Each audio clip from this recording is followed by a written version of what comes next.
কবি নজরুল ইসলামের একটা কথা ছিল কিংবা একটা লেখা এরকম ছিল, আমি জানি চিরজীবন আমাকে কাঁদতে হবে, কারণ আমি যে তোমাকে চেয়েছি। আসলেই আমি যে তাকে চেয়েছি এই জন্য আমাকে সারা জীবন কাটতে হবে, কারণ আমি তাকে কোনোদিন পাবো না, আর পাইনি বলেই আমার কান্না করতে হয়।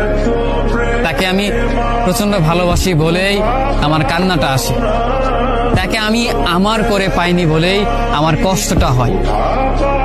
কবি নজরুল ইসলামের লেখাটা খুব দারুণ ছিল। আসলেই তাকে পাইনি বলে আমাকে সারা জীবন কান্না করতে হবে।